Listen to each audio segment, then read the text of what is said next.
Lucas 10, uma das parábolas mais queridas do Novo Testamento, e somos gratos ao Senhor por ter inspirado o médico amado Lucas, por ter registrado esta parábola, a parábola do bom samaritano. Diz assim, a palavra do nosso Deus, no versículo 25. Você encontrou? Eis que se levantou um certo doutor da lei, tentando e dizendo: Mestre, o que farei para herdar a vida eterna? E ele lhe disse: o que está escrito na lei? Como lês? E respondendo ele, disse: amarás ao Senhor o teu Deus de todo o teu coração, de toda a tua alma, de todas as tuas forças e de todo o teu entendimento, e ao teu próximo como a ti mesmo. E disse-lhe: respondeste bem, faze isso e viverás. Ele, porém, querendo justificar-se a si mesmo, disse a Jesus: e quem é o meu próximo? Respondendo Jesus, disse: descia um homem de Jerusalém para Jericó, e caiu nas mãos dos salteadores, os quais o despojaram, espancando, se retiraram, deixando-o meio morto. E ocasionalmente descia pelo mesmo caminho um certo sacerdote, e vendo, passou de largo. E de igual modo também um levita, chegando àquele lugar e vendo, passou de largo. Mas um samaritano que ia de viagem, chegou ao pé dele, e vendo, moveu-se de íntima compaixão, e aproximando-se, atou-lhe as feridas, deitando-lhes azeite e vinho, e pondo sobre a sua cavalgadura, levou-o para uma estalagem e cuidou dele. E partindo ao outro dia, tirou 2 dinheiros e deu-os ao hospedeiro. E disse-lhe: cuida dele, e tudo o que mais gastares, eu te pagarei quando voltar. Qual, pois, desses 3 te parece que foi o próximo daquele que caiu nas mãos dos salteadores? E ele disse: o que usou de misericórdia para com ele. Disse, pois, Jesus: vai e faze da mesma maneira. Amém? Somente este texto, eu quero meditar com você. Irmãos, eu já quero iniciar esta parábola, ela por si só é linda e explicativa, já dentro do contexto do que está acontecendo aqui. Jesus estava recebendo com um grande entusiasmo os discípulos que tinham ido na sua missão, pregar o evangelho. O Senhor Jesus Cristo assoprou sobre eles e enviou estes discípulos para ir e anunciar a boa notícia de salvação, a contar pelos vilarejos ali da Judeia, anunciando que o Senhor Jesus estava ali e que o reino de Deus era chegado entre aquelas pessoas. Então agora esses discípulos, eles começam a voltar, e eles estão ali aos pés de Jesus, com muita alegria, pelo fato de verem que a autoridade que estava sobre Jesus, a autoridade que estava sobre o Cristo, ela também fora derramada, ela fora como um óleo, assim derramado sobre a cabeça dos discípulos, e eles foram, pregaram o evangelho, e eles expeliam demônios, eles curavam os enfermos, e eles voltaram com muita alegria perante o Senhor Jesus. Estava o Senhor ali neste momento, recebendo seus discípulos, pregando a palavra, quando chegaram alguns doutores da lei, chegaram alguns homens, estudiosos da palavra de Deus, estudiosos, escribas daquele tempo, para começar a tentar Jesus, para indagar Jesus e fazer com que Jesus viesse a cair em alguma armadilha, para eles poderem acusar a Jesus de falso testemunho ou de alguma outra artimanha que eles estavam tramando no seu coração maligno. E esse homem, entendido da lei, ele chega para Jesus agora e ele diz: Senhor, qual a lei maior? Qual o regulamento, o rito maior existente em toda a palavra? E o Senhor Jesus, sabendo o que estava dentro do coração daquele homem, agora ele diz: o que é que você estuda na lei? Responda-me você. E agora ele coloca diante do Senhor Jesus o preceito máximo, a lei máxima: amarás o Senhor teu Deus e ao próximo como a ti mesmo.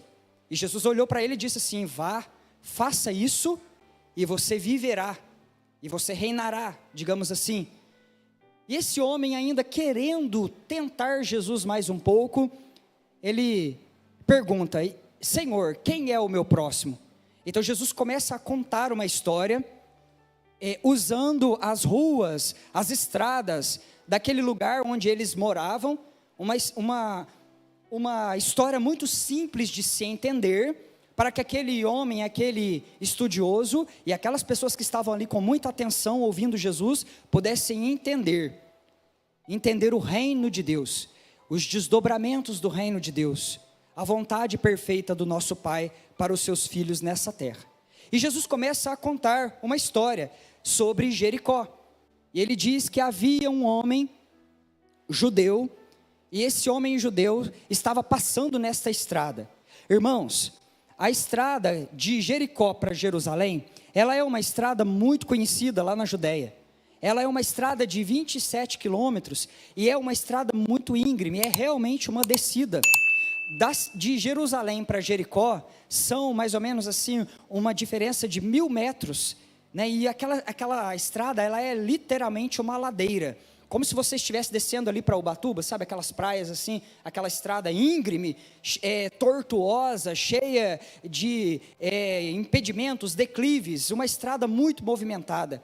Sei que você já passou poucos apuros, né, nessa cidade, quando vai para a praia, nessa estrada, e você pode imaginar, naquela época, uma estrada mais ou menos desse porte, sem pavimentação, uma estrada cheia de becos e curvas, que era um prato cheio para que os ladrões pudessem fazer ali uma tocaia, para pegar algum viajante, algum homem e mulher desprevenido que estivesse passando por ali. E Jesus, ele coloca esse cenário, de uma estrada tortuosa, uma estrada que desce de um lugar para o outro, e de um homem que estava indo de uma cidade para outra cidade. E aconteceu que, enquanto esse judeu estava indo de um lugar para o outro, estava descendo esta descida íngreme, a palavra de Deus diz que ele caiu na mão de um ladrão. Ele caiu nas mãos de um ladrão. Irmãos, a intenção deste ladrão que estava na curva da estrada era matar, roubar e destruir. E esse ladrão agora, ele sai e ele parte para cima desse judeu, e a intenção dele é matar os propósitos daquele judeu. A intenção dele é roubar tudo aquilo que aquele judeu carregava. A intenção dele era destruir a vida daquele judeu totalmente, os sonhos que ele tinha, destruir a história, destruir a identidade, desfigurar a face dele, porque a palavra de Deus diz que ele o espancou e deixou ele quase que morto. A identidade daquele judeu foi tão desfigurada, que olhando para ele, nós não sabíamos se estava vivo ou meio morto. E assim aconteceu. Esse ladrão espancou aquele homem e o largou ali na beira da estrada, para a morte. E a palavra do Senhor vai relatando que também descia nesta mesma estrada um sacerdote. Descia para Jerusalém. Um sacerdote, e naquela época, irmãos, tinha muitos sacerdotes que moravam em Jericó. Não sei se você sabe, mas lá, Jerusalém tinha um templo, e tinha as escalas de servos do Senhor, e de turnos em turnos, os sacerdotes e os levitas subiam para Jerusalém para ministrar no turno do seu serviço, e era uma escala a nível de país, a nível da Judéia toda. Então, havia homens escalados de Jericó, havia homens escalados de outra cidade, havia homens escalados lá do norte, lá do sul, e no tempo da escala deles, eles largavam tudo, se purificavam, jejuavam, subiam ali para Jerusalém, para cumprir a sua escala, o seu turno, servindo no templo do Senhor. E assim aconteceu. Coube a esse sacerdote cumprir aquela escala, e ele estava indo para esta cidade, a cidade de Jerusalém, para ir lá ministrar ao Senhor. Só que quando esse sacerdote, um homem de Deus, um homem que estava indo servir a Deus, ele sobe até Jerusalém para ministrar, ele olha e ele vê que ali, na beira da estrada, estava um dos seus irmãos, um irmão judeu, um irmão de sangue, e ele olha e vê aquele homem ali, quase que morto, e ele olha, observa, fala, está meio morto, mas é judeu, é o meu irmão, sangue do meu sangue, é do meu povo, é da minha comunidade. Só que eu tenho um compromisso, eu tenho uma escala de serviço, eu tenho uma escala lá no culto para cumprir. Eu tenho as minhas vestes brancas, limpas, não posso me contaminar, porque se eu tocar um homem desse, sabe lá o que é que esse irmão andou fazendo para chegar nesse estado, e eu posso me contaminar. A lei cerimonial vai me impedir de cumprir a minha escala lá no templo. E a Bíblia diz, queridos, que nesse momento o sacerdote então passou de largo. Ele passou do outro lado da estrada. Quando fala passou de largo, é que ele realmente deixou aquele judeu ali amortecido, caído na beira da estrada, e ele se desviou e foi-se embora. E ele seguiu viagem. Da mesma forma, passou também um levita. E esse levita é interessante porque ele até olhou, ele até chegou ali, né? Se fosse hoje, talvez tiraria o celular, né? Daria uma filmada. Não é assim que acontece? Tem um acidente trágico, né? Ninguém vai lá pôr a mão primeiro, todo mundo saca o celular, né? E fica, né? Registrando, para depois tomar uma atitude humanitária.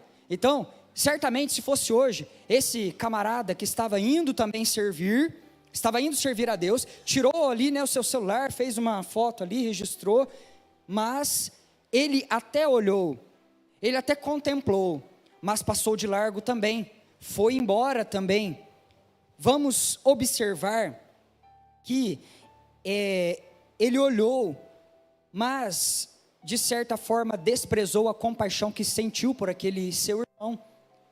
Houve até um sentimento, mas ele tratou logo de desprezar aquele sentimento que ele estava sentindo pelo seu irmão, que estava caído, e ele foi, porque ele também tinha algo a fazer, ele tinha um encargo, ele tinha uma agenda, ele tinha um compromisso, e se envolver, parar para cuidar de gente enfermo, parar para cuidar de gente assim, ó, ferida aberta, sangrando, ia demandar tempo, ia demandar exposição. Sabe-se lá, se esse levita, enquanto está lá costurando as feridas do samaritano, do judeu, ele estava ali, ele ia ficar exposto, né? Então enquanto eu estou aqui tratando das feridas do meu irmão, eu estou exposto. Vai que vem outro ladrão e me pega. Vai que aparece outro salteador e me espanca também. Eu não quero me expor, ficar cuidando de irmão doente, ficar cuidando de irmão aí na beira da estrada, gastando meu tempo. Eu tenho uma agenda, eu tenho um ritual, eu tenho um culto para ir, eu tenho um serviço para fazer, eu tenho um trabalho a executar. E ele seguiu adiante. Mas preste bastante atenção, a ênfase aqui não a ênfase nesta situação, ela é a mesma. Não é o motivo, não é o porquê que esses dois homens não agiram. Preste bastante atenção que foi algo que lhes faltou amor em ambas as pessoas. A questão aqui não era o porquê é que eles não tomaram uma atitude, a questão era a insensibilidade, diante de uma característica ali, onde o irmão estava prestes a perecer. Um homem de Deus, um levita, um homem consagrado, passaram de largo, ante a necessidade do próximo. Preste bastante atenção nisso, Filadélfia, porque isso é transformador para a nossa vida, nesses últimos tempos. Uma igreja, pós-pandemia, uma igreja atenta hoje, aqui, como família, aos conselhos do Espírito Santo de Deus. Perceba você que este sacerdote, ele considerou aqui, mais importante que a vida que estava caída ali na beira da estrada, o rito, o culto, a agenda, o cronograma. Ele não quis parar para poder cuidar de uma vida, ainda que fosse judeu, ainda que fosse sangue do sangue dele. Para ele mais importante era a igreja. Para ele mais importante era a programação, era o evento. Mais importante era o ritual, o cronograma. Se saísse algo da linha ali, daquele cronograma, daquele pré-estabelecido, aquele sacerdote certamente já ficaria meio desconcertado. Queridos, neste momento ali, ele despreza a vida, ele despreza aquela alma preciosa que estava ali, em favor do culto, em favor do ritual, em favor de banco, em favor de vaga no estacionamento, em favor da fila da cantina, em favor de assuntos pessoais, egocentrismo, razões humanas. Tudo isso aquele sacerdote estava colocando acima da matriz de Deus, que é o Filho, que estava ali, uma vida. E da mesma forma, perceba você que o levita fez a mesma coisa. Ele não quis se atrasar na sua agenda, ele não quis se envolver, ele não quis se expor.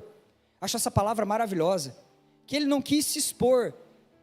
Quem sabe o que poderia acontecer com aquele rapaz ali? Não é assim? Quantas vezes nós ouvimos as pessoas falando assim, nossa, eu passei correndo lá, perto daquele acidente, vai que eu paro e tenho que ajudar, não é? Vai que eu paro e me chamo eu lá para ainda carregar um doente ali, uma pessoa com a perna quebrada, e a pessoa não quer se expor, ela não quer se envolver, ela não quer se misturar com aquilo, e ela passa de largo. Era mais ou menos isso que estava acontecendo aqui, só que a motivação aqui era o que faltava, e não o porquê do que não fizeram. Era o que estava faltando dentro daquele coração, que era o amor, a ênfase é a mesma. Queridos, preste bastante atenção, porque dar ouvidos à voz do amor é se expor ao perigo. Guarde esta frase, dar ouvidos à voz do amor é se meter em encrencas. Guarde esta palavra bem vulgar, vamos traduzi-la de uma forma poética. Quando você se expõe à voz do amor, você se envolve. Quando você se expõe à voz do amor, você está exposto a ser afrontado, você está exposto a ser cuspido, humilhado, crucificado, a ter a sua cabeça uma coroa de espinhos. Quando você se expõe ao chamado do amor, você é exposto à humilhação, você é exposto ao envolvimento com a pessoa amada na beira da estrada. Expor a voz do amor é correr riscos, não é assim? Olha, preste bastante atenção nisso, irmãos. O que eu estou querendo dizer? Eu quero que nós venhamos a refletir nesta noite de Santa Ceia. Quando é que os nossos eventos, quando é que as nossas programações cristãs, elas se tornaram mais importantes que as vidas dos irmãos que estão assentados ao nosso redor? Quando é que o cronograma do culto, ele tem mais importância que as vidas? Quando é que as nossas razões pessoais, os nossos achismos, as nossas vontades, elas sobressaem a criação de Deus, os filhos de Deus, os nossos irmãos que Ele nos deu para amar e para trilhar esta jornada juntos nessa terra? Quando é que os nossos dogmas, a nossa justiça própria, ela classifica quem senta na mesa ou quem não senta? Ah não, esse aqui, ele participa, aquele de lá não participa não. Esse eu chamo de irmão, aquele lá eu troco e passo do outro lado da rua. Esse eu cumprimento, aquele outro eu não quero perto de mim. Irmãos, quando é que isso passou a ser um fator para que nós, como homens e mulheres, sacerdotes do Deus vivo, viéssemos a ser aqueles que classificam quem senta no banquete e quem sai da mesa de Deus? Isso é totalmente incoerente. Preste bastante atenção nas atitudes que nós temos tido ao longo da nossa vida, e olhe para a palavra de Deus que tem nos ensinado, que tem sido luz, lâmpada para os nossos caminhos. Preste bastante atenção quando é que o Evangelho, ele se tornou uma notícia de que as pessoas precisam mudar para serem aceitas na mesa de Deus. Você já parou para pensar isso? Vou explicar de uma maneira mais simples. Nós vamos lá fora e nós evangelizamos as pessoas. E nós chegamos para ela e falamos assim: olha minha querida, eu quero te contar a boa notícia da salvação. A boa notícia da salvação é que se você não trocar essas suas roupas, de que se você não mudar esse seu comportamento vil e lascivo, de que você não parar com esse comportamento pecaminoso, você irá para o inferno. Esta é a boa notícia para você. Mude o seu comportamento, para então ser aceito à mesa de Deus. A boa notícia para você é: trate de mudar, para então ser aceito. A boa notícia para você é: trate de mudar, porque senão você irá para o inferno.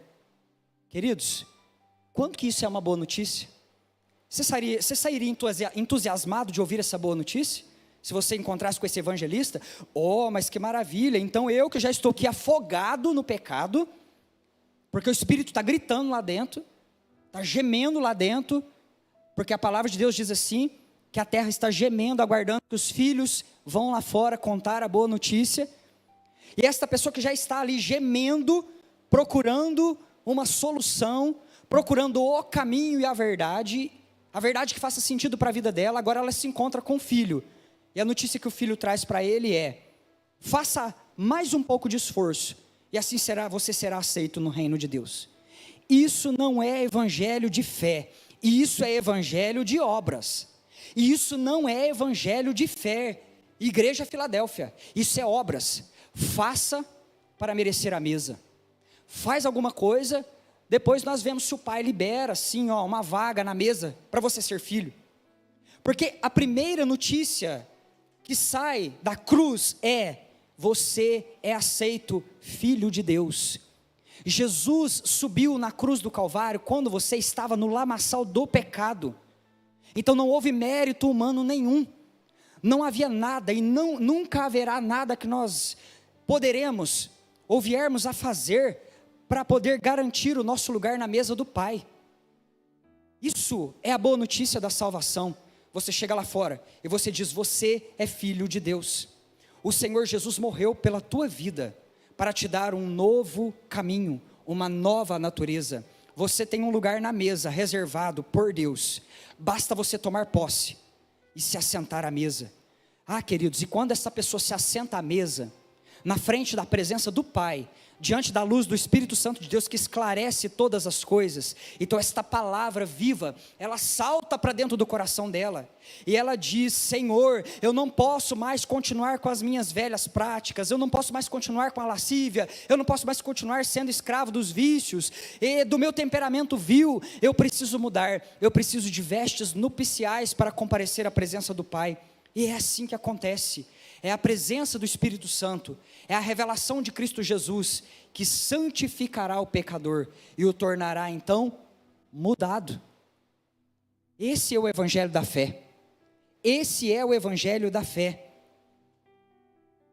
Preste bastante atenção no que está sendo ministrado aqui, talvez você não tenha pensado ainda dessa forma. Nós precisamos mudar a nossa maneira, nós precisamos mudar a nossa maneira de semear esta semente, de abordar as pessoas. Nós evangelizamos a pessoa, para que ela se converta, e aí se ela for transformada, nós a chamamos de irmão. Se ela comportar direitinho, a gente pensa se chama ela de irmão ou não, mas antes, ela é só o pecador e a pecadora. O pecador e a pecadora. Olha, contar uma coisa boa para você. Quinta-feira, eu com a minha esposa fomos agraciados, e nós trocamos de patente. Agora nós não somos mais papais, nós somos avós. A Cecília chegou, veio ao mundo com muita saúde, uma bênção de Deus, estamos muito felizes. E desde quando foi gerada, foi reconhecida como filha desta família, desta casa. É amada, é aceita, é nossa irmã em Cristo Jesus. Eu oro por aquele embrião, desde quando ele estava no ventre, por aquela profeta para essas nações, porque é isso que ela é, porque é isso que a mãe dela é, uma mulher, uma filha de Deus, é a nossa irmã, é pequena, e aí, nós já sabemos com quem parece? Não dá para saber ainda não dá para discernir, mas já é chamada de irmã. Vai mudar? Vai mudar ao longo da história, porque a jornada, a caminhada, revelará a face, lapidará, discipulará, e assim nós veremos a face do papai estampada lá no rosto dela. Parece com o pai, não é? Então por que a gente faz isso com os lá de fora? Você, quando teve o seu filho, a sua filha, você que é pai e mãe, falou: não, deixa crescer, depois que passar uns meses, na hora que tiver com 18 anos, eu olho, se parecer comigo eu chamo de filho, se não parecer comigo, aí nós vemos o que arruma. Se demonstrar comportamento bom, tem lugar na mesa. Se não demonstrar comportamento Se demonstrar um comportamento ruim, então eu pego esse filho e jogo fora. Não quero mais esse filho, quero outro. Um que seja comportado. Nenhum pai e mãe, em sã consciência, faz uma coisa dessa. Nós ficamos, resolvemos as nossas questões em família, amamos. O filho pode dar trabalho, ele está ali na mesa, nós o acolhemos, ele é filho, ele é irmão. E olha, eu sei que todos os irmãos aí já tiveram assim, alguns momentos de embate, não é assim? Lá quando era criancinha, se for agora não pode ter mais, depois que está adulto, não é? Tem que perdoar, vai se consertar com o seu irmão, com a sua irmã, se você ainda tem alguma, né? Mas é irmão, ninguém troca de irmão. Ô mãe, joga esse menino fora, não quero ele mais. Não existe isso, é irmão, é aceito desde que nasceu. Então por que nós fazemos isso com as pessoas que estão lá fora? Olha, vem para a igreja, converte. Depois se você mudar, eu resolvo. Eu penso se eu te chamo de irmão ou não. Eu te trato como irmão ou não. Muda primeiro. Não é assim que acontece no reino de Deus. Não é assim, Filadélfia. Isso não é manifestação de fé. Sabe por quê? Glorifica a Deus. Você está muito quietinho. A fé é a certeza de que eu tenho tudo em Cristo. E eu posso oferecer esse tudo que eu tenho em Jesus, mesmo quando eu olho e eu vejo um cenário de deserto. Fé é isso. Fé é chegar diante do irmão machucado, caído ali, e falar: Deus, eu também estou passando por dificuldade, mas eu tenho fé. Mesmo olhando para esse irmão, todo ferido, todo destruído na sua história, eu tenho fé que eu já tenho tudo no Senhor. E por saber que eu tenho tudo contigo, eu sou capaz de oferecer algo a esse meu irmão, ainda que eu não veja. Pai, fé é olhar para esse irmão fofoqueiro, para essa irmã que gosta de uma briga. Fé é olhar para esse crente trabalhoso, e ainda que eu não veja perspectiva nenhuma de melhora, fé é amar essa pessoa. Fé é chamar ela de irmão, quando ela ainda não tem capacidade de se comportar com o irmão. Por quê? Obras é o contrário. Agora comportou como irmã, vem cá, irmã. Não, pega aqui na minha mão. Oh, aleluia, graça e paz. Isso é obras. Mas eu quero ver você pegar na mão de um irmão trabalhoso, uma irmã trabalhosa, que pisa no seu pé, que não tem se comportado como irmã e como irmão, que tem te dado trabalho. Amar essa pessoa é fé, porque você olha para ela e tem certeza que você já tem tudo em Cristo e você faz parte dessa família. E é só uma questão de tempo para essa pessoa acordar e também entender a grandiosidade do lugar que ela ocupa na mesa de Deus. E isso é fé. É tratar as pessoas na perspectiva de como Deus trata, de como Deus faz. Irmãos, então vamos contar ao mundo que eles são filhos, eles são a nossa família. Esse amor demonstrado vai curá-los, e eles aí serão capazes de mudar. É assim que acontece. O homem mais sábio do mundo, Jesus Cristo, quando foi caminhando no caminho de Emaús, fez uma pregação para uma congregação de 2 homens. Imagine você a beleza daquela pregação. Imagine você a estrutura daquela pregação, o tanto que aquilo foi lindo. 2 homens ouviram aquela pregação. Irmãos, Jesus era o pregador daquela igreja daquele dia. Jesus estava pregando a lei e os profetas. E aquilo não adiantou nada no ouvido daqueles homens. Nada.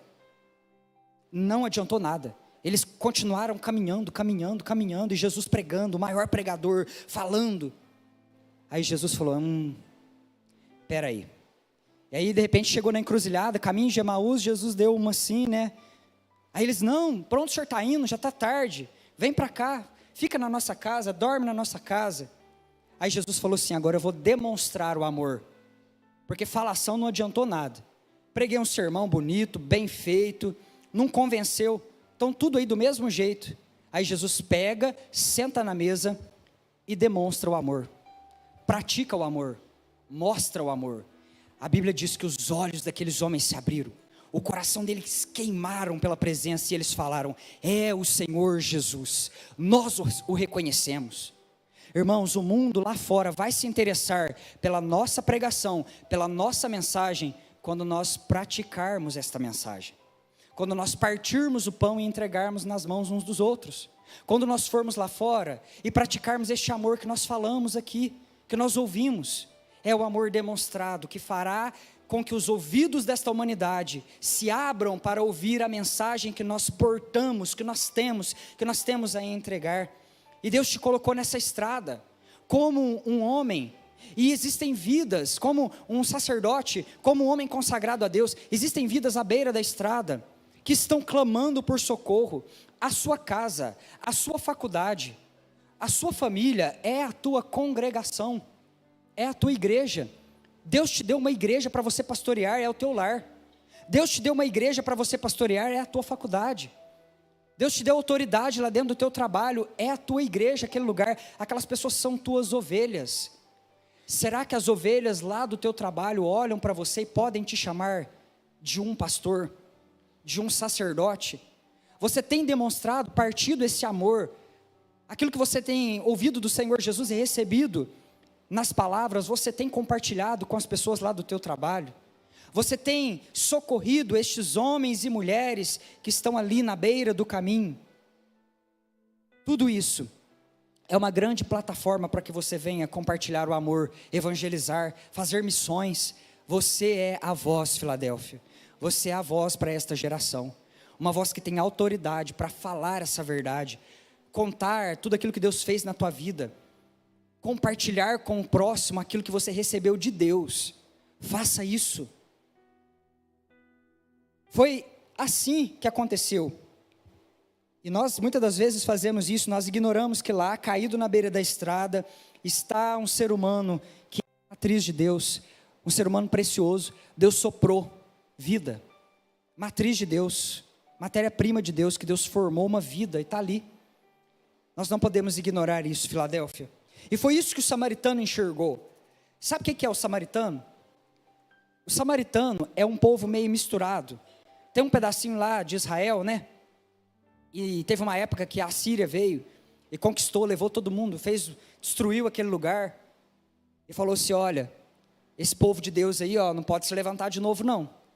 Nós destruímos, matamos, levamos escravos, os rapazes, o pessoal que era forte para trabalhar. Vamos mandar lá da nossa cidade um tanto de mulher, um tanto de professor, um tanto de jornalista, um tanto de político lá do nosso meio, para infiltrar-se no meio dessa cidade aí, ó, oficiais, povo do exército, pessoal da arte, pessoal da cultura. Manda entrar no meio desse povo aí, casar entre eles, ter amizade, vestir a mesma roupa, comer a mesma comida. Então o povo samaritano era um povo misturado. Eles eram meio mestiço com o pessoal ali da Síria. E os judeus tinham ódio mortal dos samaritanos. E os samaritanos odiavam os judeus, né? Ninguém não sentava na mesma mesa, era uma briga. E aí os judeus falavam: não, aqueles lá adoram lá no monte, gostam de ficar subindo no monte, aqueles camarada lá, adorando no monte, nós não o reconhecemos como parte da família de Israel. Eles são impuros, mestiços, sangue ruim. E aí do outro lado estavam os samaritanos também, o judeu e o seu orgulho, né? Lá no templo, os rituais, os sacerdotes, aquela roupa, aquela coisa toda de religião, que fiquem lá com o seu templo, nós temos o nosso monte. E era aquela luta entre eles, é algo assim terrível, que às vezes era resolvido na pancada mesmo, eles chegavam a brigar, chegavam a lutar uns contra os outros. Então, irmãos, agora, um samaritano desse povo, ele está descendo também na mesma estrada. E a palavra de Deus diz que esse rapaz, esse impuro, que estava assim meio ainda, balançando, não era nem um sacerdote, não era nem um pregador, não era músico, não era obreiro da igreja, não era cristão, ele era um samaritano. Estava com a vida misturada. Ele passa naquela estrada, ele olha aquele homem e ele moveu-se de íntima compaixão. Quando a Bíblia fala moveu-se de íntima compaixão, é aquela dor nas entranhas, aquele amor que constrange, aquele amor que aperta o peito, que dá abafamento. As entranhas do samaritano foram constrangidas de amor, de irmão por aquele rapaz. E ele olhou e falou: nossa, é judeu, mas é meu irmão, é judeu, ele me odeia, ele não me considera, ele faz tudo para me provocar. Olha, esse judeu aí é uma pedra no meu sapato, mas é meu irmão, é filho do meu Deus, é matriz de Deus. Eu preciso fazer algo, eu preciso fazer algo.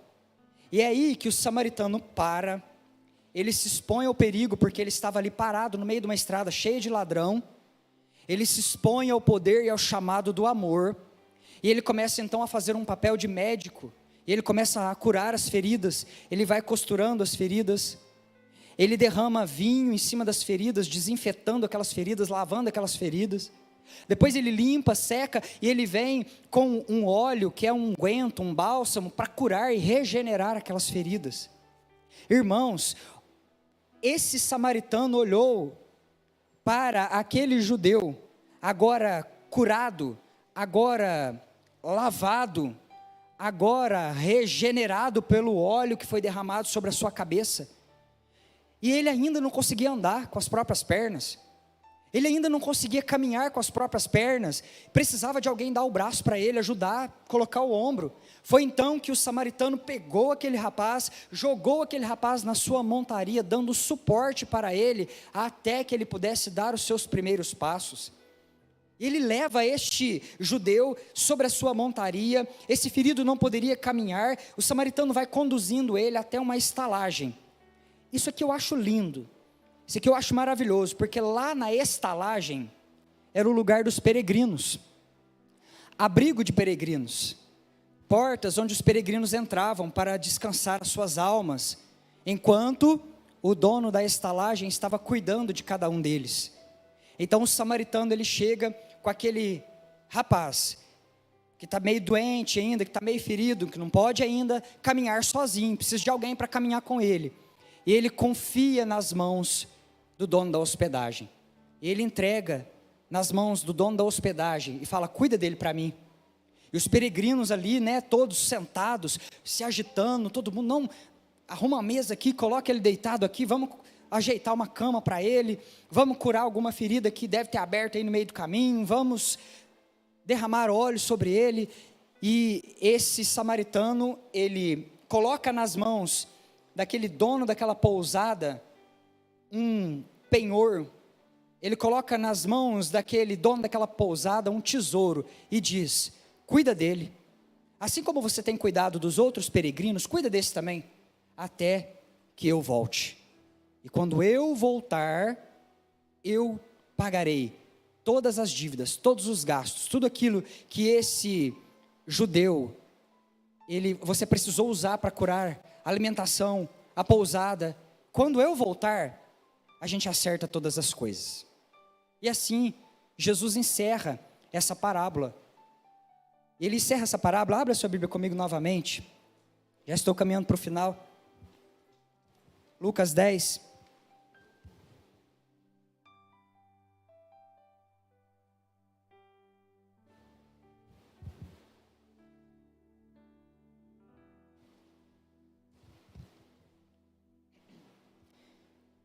E no versículo 36, Jesus diz assim: qual, pois, desses três te parece que foi o próximo daquele que caiu nas mãos dos bandidos, dos salteadores, dos ladrões? E ele disse: o que usou de misericórdia para com ele. E aí Jesus dá o conselho para esse culto, é a cereja do bolo: vá e faça da mesma forma, vá e faz da mesma maneira. E Jesus encerra a pregação: vá, Filadélfia, e faça da mesma forma.